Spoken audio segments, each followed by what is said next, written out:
శుభములు పలుకుతున్నాం. మరి రోజు చక్కని పాట బిడ్డలు పాడారు, మంచి పాటలు పాడడం జరిగింది. చక్కగా మరి మనం గమనించినట్లయితే ఈరోజు ఈ సంతోషం మేము పొందుకున్నామంటే దానికి కలిగిన కారణం ఒకే ఒక ఆయన, ప్రభు అయిన యేసుక్రీస్తు వారు. హల్లెలూయా. మాకున్న సంతోషం మీకు కావాలనా అని ఒక పాట ఉంది కదండి. మాకున్న సంతోషం మీకు కూడా కావాలనా అంటే ఈరోజు జీవితాల్లో చాలా మంది జీవితాల్లో మనం గ్రహించినట్లయితే సంతోషం లేదు. సంతోషంగా ఉన్నానని చెబుతున్నారు కానీ వారికి సంతోషము లేదు. ఎందుకు అని అంటే వారి జీవితంలో యేసు లేడు. ఇప్పుడు మేము ఎంతమంది ఉన్నామండి, మేమందరము కూడా జీరోలు అండి. ఎవరు మనందరం కూడా జీరో అండి. మేము ఒక ఆయన్ని కలిగి ఉన్నామండి.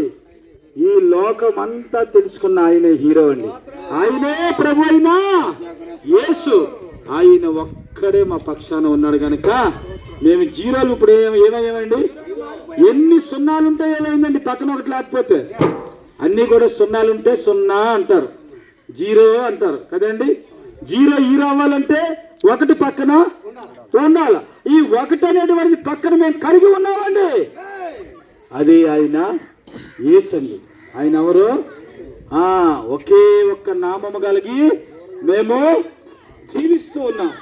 అయితే ఈ ఒక్క నామము కలిగి జీవిస్తున్నటువంటి మా జీవితాల్లో మేము కలిగి ఉన్నటువంటి సంతోషము, ఈ ఆనందము కూడా యేసు ప్రభు వారు మీ ప్రాంతానికి ఇవ్వాలని, మీ గ్రామానికి ఇవ్వాలని, మీ గృహానికి ఇవ్వాలని ఆయన ఆశపడుతూ ఉన్నాడండి. ఒక యవనస్తుడు ఒక సముద్రం మీద ప్రయాణం చేస్తూ ఉన్నాడు షిప్లో. అయితే వృద్ధాప్యులు ఉన్నటువంటి ఒక ఆయన కూడా ఆ షిప్లో ప్రయాణం చేస్తూ ఉన్నాడండి. ఆ షిప్ అచానకంగా సముద్రం పొంగుతుంది. షిప్ అంతా కూడా మునిగిపోవడానికి సిద్ధపాటు అయిపోయిందండి. ప్రియులరా, అయితే ఆ వృద్ధాప్యులు ఉన్నటువంటి ఆయన ఏం చేశాడంటే ఆయనకు ఉన్నటువంటి ఒక జాకెట్ని తీసివేసి వాటర్ ప్రూఫ్ని ఈ యవనస్తుడికి ఇచ్చి, నాయనా నా వయసు అయిపోయింది, నేను సంతోషంగా జీవితాన్ని కొనసాగించాను నాయన, కానీ నేను ఒక ఆయన్ని కలిగి ఉన్నాను నాయన. ఆయన ఎవరంటే ప్రభు అయినా యేసుని కలిగి ఉన్నాను. ఆయన ఎందుకో ఈ వాటర్ ప్రూఫ్ జాకెట్ నీకు ఇమ్మని చెప్తున్నాడు నాయన, కనుక ఈ వాటర్ ప్రూఫ్ జాకెట్ నీకు ఇస్తాను, ఇది నువ్వు వేసుకో, నీ 100 ఏళ్ల జీవితము బ్రతికుండాలా.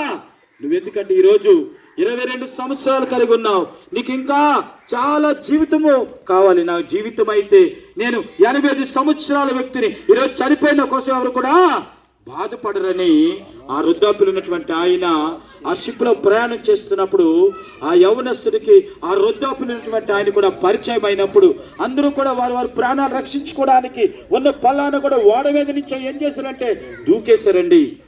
దూకేస్తే యవనస్తుడికి ఈత రాదండి.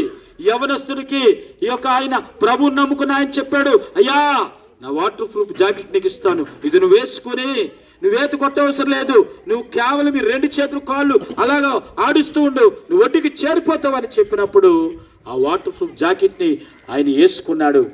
కానీ వృద్ధాప్యులు ఉన్నటువంటి ఆయన అక్కడే ప్రాణాలు విడిచిపెట్టాడు. ఆ షిప్లో ప్రాణాలు విడిచిపెట్టాడు. ఎవరి మట్టుకాలు తప్పించుకున్నారు. ఒకరోజు యవనస్తుడు బ్రతికాడు. చక్కగా కొన్ని రోజులు అయిన తర్వాత ఒక పెద్ద సభ జరుగుతుందండి. ఆ సభ జరుగుతుంటే ఆ సభ దగ్గరికి వెళ్ళాడు. దేవుని మాటలు చెప్తున్నారు అక్కడ దైవజనులందరూ కూడా. ఎవరు ఈయన అని చెప్పి ఆ సభ దగ్గరికి వెళితే అక్కడ ఒక పెద్ద ఫోటో ఉందండి. ఆ ఫోటో ఉంటే ఆ ఫోటోని చూశాడండి ఈయన యవనస్తుడు ఆ ఫోటోని చూసి ఆయన అన్నాడు, అయ్యా నాకు ఒక 5 నిమిషాలు ఇస్తారా మాట్లాడడానికి, నాకు ఒక 5 నిమిషాలు ఇవ్వండి సమయాన్ని అని చెప్పి ఆ యవనస్తుడు సమయాన్ని అడిగాడండి. అడిగినప్పుడు ఆ మైక్ తీసుకుని ఆయన ఏం చెప్పాడో తెలుసా అండి? ఆయన చనిపోయిన ఆయన వలన ఈరోజు మీరు ఎంత గొప్పగా ఈ సభ నిర్వహిస్తున్నారు కదా. ఆయన చనిపోయాడు కానీ ఆయనే నన్ను బ్రతికించాడు అని చెప్పి ఆ సభలో ఆ యవనస్తుడు సాక్ష్యం చెప్పాడండి. అదండి నిజమైన ప్రేమ, దేవుని ప్రేమ. కనుక ప్రియులరా, చూసారా, ఆయన చనిపోయి కూడా ఒక యవ్వనస్తుని బ్రతికింపు చేయాలని ఆశ కలిగి యేసుక్రీస్తు ప్రేమ ఆయనలో బలవంతం చేసిందండి. కనుక ఒక యవ్వనస్తుడు బ్రతకాలనుకున్నాడు. ఆ యవ్వనస్తుడు బ్రతికి ఆ యవ్వనస్తుడు దేవుడిని తెలుసుకుని అంతవరకు కూడా దేవుని ఎరగలేనటువంటి వాడు, అమ్మో క్రీస్తు ప్రేమ అంటే ఇదా, ఆయన ఆ పెద్ద ఆయన ప్రాణాన్ని సైతం లెక్క చేయకుండా ఆ వాటర్ ప్రూఫ్ జాకెట్ నాకు ఇచ్చేశాడు, నా ప్రాణము కాపాడినాడు, నన్ను బ్రతికించాడు. కనుక ఈ రోజే మీ అందరి ఎదుటి కూడా యేసుక్రీస్తు నామములో నేను యేసు ప్రభు రక్షకుడని ఒప్పుకుంటున్నానని సభ మధ్యలో మోకాళ్ళేసైనా యేసుని రక్షకుడిగా అంగీకరించాడు. హల్లెలూయా. ఈరోజు అలాంటి సంఘటన జరిగింది. ఈరోజు మనం మాట్లాడుకుంటున్నాం. కనుక ఆ యవ్వనస్తుడు రక్షణ పొంది అనేక మందిని యేసుక్రీస్తు మార్గములో నడిపిస్తూ ఉన్నాడు.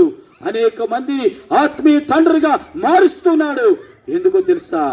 దేవుడు ఏ సమయంలో ఎవరిని మార్చుకుంటాడు, దేవుడు ఏ సమయంలో ఎవరిని పట్టుకుంటాడు, దేవుడు ఏ సమయంలో ఎవరిని పిలుచుకుంటాడో ఎవరికి కూడా తెలియదు. కానండి ఆ యవనస్తుడి ద్వారాగా సువార్త ప్రకటింపబడ్డానికి దేవుడు ఆ వృద్ధాప్యులు ఉన్నటువంటి వ్యక్తి ద్వారాగా మార్గం తెరిచాడు. హల్లెలూయా.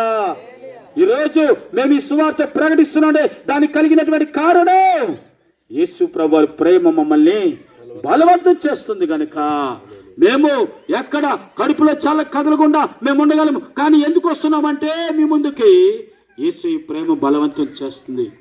కనుక అలాంటి యవనస్తులు ఎంతో మంది ఉన్నారు నేటి దినాన్న, అలాంటి చెల్లెమ్మలు ఎంతో మంది ఉన్నారు, అలాంటి తమ్ముళ్ళు ఎంతో మంది నేటి దినాన్ని ఉన్నారని. ప్రియ తమ్ముడు చెల్లెమ్మ, ఒక్కసారి వెనక్కి తిరిగి చూడు, అలా ముందుకు వెళ్ళిపోకు. ఒక్కసారి చూడు నీ జీవితంలో ఒక్కసారి చూడు. ఎందుకో తెలుసా? ఎన్నో పెనుగాలులు, ఎన్నో సమస్యలు, ఎన్నో ఇబ్బందులతో నీ పోరాటము కొనసాగిస్తూ ఉన్నావు. కానీ యేసు ఉన్నాడని మర్చిపోతున్నావు. యేసుని ఒక్కసారి జ్ఞాపకం చేసుకో.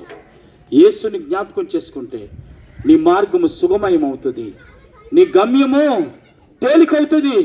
యేసుని ఒక్కసారి పరిచయం చేసుకుంటే యేసు నీ మార్గమును సరళము చేయగలడు. పరిశుద్ధ గ్రంథం సెలవిస్తుంది. మరి సామెతల గ్రంథం 3వ అధ్యాయములో ఏంటో తెలుసా? నీ మీద ఆయనకు అధికారం ఇవ్వబడాలట. ఎప్పుడైతే ఒక మనిషికి దేవుడి మీద అధికారం ఇవ్వబడుతుందో ఆ మనిషి జీవితం మార్చబడుతుంది, ఆ కుటుంబ జీవితం బాగుపడుతుంది, వారికి శాంతి సమాధానము కూడా కలుగుతుంది. కనుక అట్టి సమాధానము ఆ యవ్వనస్తుడు పొందుకున్నాడు, దేవుణ్ణి తెలుసుకున్నాడు, అనేక మందికి మార్గదర్శిగాడు. ఈరోజు నీ జీవితంలో కూడా ఈరోజు యేసు ప్రభుని తెలుసుకోవాలి అని అనుకుంటున్నావేమో, అది నీ ఇష్టానికి విడిచిపెడుతూ ఉన్నాం నా తమ్ముడు, నా చెల్లి.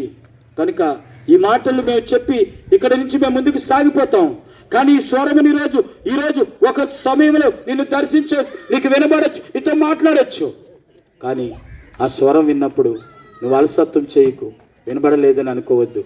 ఆ స్వరమే యేసయ్య స్వరం, అది యేసయ్య మాట. ఆ మాటని వినినప్పుడు విన్నవారందరూ కూడా దీవించబడ్డారు, విన్నవారు బాగున్నారు, విన్నవారు స్వస్థత పొందారు, విన్నవారు ఉన్నతమైన స్థితిలోనికి వెళ్ళగలిగారు. హల్లెలూయా. కనుక దేవుడి మాటలు దీవించును గాక. ఆమేన్.